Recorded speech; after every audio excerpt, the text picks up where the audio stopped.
बेहतर होगा कि तुम सुनो, बेहतर होगा कि वह जाए, बेहतर होगा कि वह ना बोले, बेहतर होगा कि तुम ना जाओ। गाइस, डेली कन्वर्सेशन में आपने ऐसे सेंटेंसेस कई बार यूज भी किया होगा और सुना भी होगा।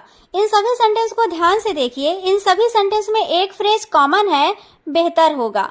कौन सा फ्रेज कॉमन है? बेहतर होगा। और इसका सिंपल सा मतलब होता है अच्छा रहेगा या फिर तुम्हें ऐसा कर लेना चाहिए। अच्छा रहेगा या फिर तुम्हें ऐसा कर लेना चाहिए। और इस फ्रेज को इंग्लिश में बोलने के लिए एक छोटे से फ्रेज का यूज किया जाता है। वह फ्रेज है हैड बेटर। हैड बेटर, इसका मतलब होता है बेहतर होगा। सो हेलो गाइस, आज के इस वीडियो में मैं हैड बेटर का यूज करके एक सिंपल सा छोटा सा स्ट्रक्चर बताऊंगी, जिसका यूज करके आप कई सेंटेंसेस बहुत ही आसान तरीके से बना पाएंगे। अगर आप भी अपनी एडवांस इंग्लिश को स्ट्रॉन्ग करना चाहते हैं तो वीडियो के एंड तक जरूर बने रहें। और अगर आप चैनल पर नए हैं तो चैनल को लाइक और सब्सक्राइब जरूर करके जाएं, जिससे सारी नोटिफिकेशंस आपको समय पर मिलती रहें। So without time waste class को फटाफट शुरू करते हैं। सो हेलो गाइस, आज के इस वीडियो में सबसे पहले हम ये जान लेते हैं कि बेहतर होगा इस फ्रेज का यूज किन किन कंडीशन में किया जाता है। तो यहाँ पे नोट करिएगा, इस फ्रेज का यूज दो कंडीशन में किया जाता है। फ्रेज का यूज दो कंडीशन में किया जाता है। पहला है स्ट्रॉन्ग एडवाइस देने के लिए। स्ट्रॉन्ग एडवाइस देने के लिए, दैट मीन्स अच्छा रहेगा या फिर तुम्हें ऐसा कर लेना चाहिए। मतलब हम किसी को एडवाइस दे रहे हैं कि अच्छा रहेगा या फिर तुम्हें ऐसा कर लेना चाहिए। और दूसरा है वार्निंग के लिए। मतलब जब कभी भी हमें लगे कि नहीं किया तो प्रॉब्लम हो सकती है, मतलब अगर ऐसा नहीं किया तो प्रॉब्लम हो सकती है, तब हम किसका यूज करते हैं? बेहतर होगा। और ऐसे सेंटेंसेस के लिए एक स्पेशल स्ट्रक्चर होता है। सबसे पहले सेंटेंस का सब्जेक्ट, उसके बाद हैड बेटर, इसका मतलब होता है बेहतर होगा, और सबसे लास्ट में वर्ब की फर्स्ट फॉर्म। सबसे पहले सेंटेंस में जो भी सब्जेक्ट होगा उसको लिखेंगे, उसके बाद हैड बेटर और लास्ट में वर्ब की फर्स्ट फॉर्म। ओके, जैसे पहला सेंटेंस है बेहतर होगा तुम सुनो, बेहतर होगा तुम सुनो। तो सेंटेंस का सब्जेक्ट क्या है? तुम। और तुम को इंग्लिश में क्या बोलते हैं? यू। यू के बाद क्या आएगा? हैड बेटर, और लास्ट में वर्ब की फर्स्ट फॉर्म।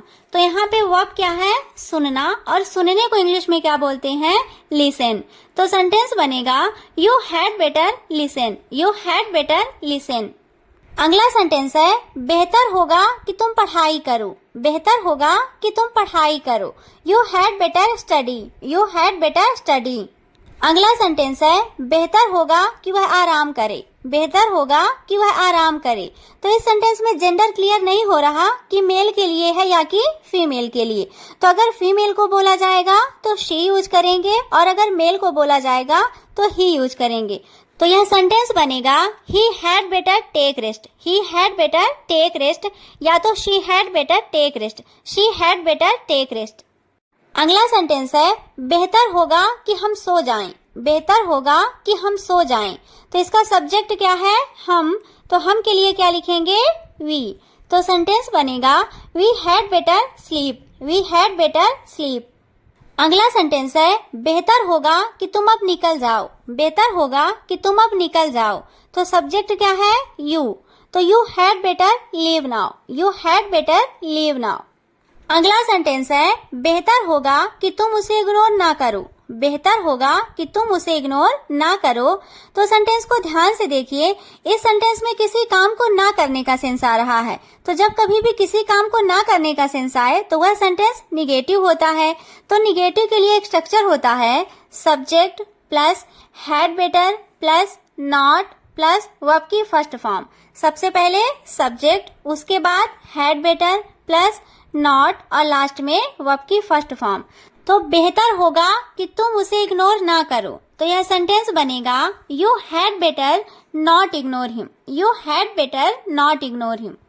अगला सेंटेंस है बेहतर होगा कि वह मुझसे बात ना करे, बेहतर होगा कि वह मुझसे बात ना करे। तो he had better not talk to me, he had better not talk to me. आज का लास्ट सेंटेंस है बेहतर होगा कि तुम यह गलती ना दोहराओ, बेहतर होगा कि तुम यह गलती ना दोहराओ। तो यह सेंटेंस बनेगा you had better not repeat this mistake, you had better not repeat this mistake. बेहतर होगा कि तुम खाना खा लो, बेहतर होगा कि तुम पानी पी लो। इन सेंटेंस को ट्रांसलेट करके कमेंट में बताएं। So thanks for watching. Please like, share and subscribe. Thank you.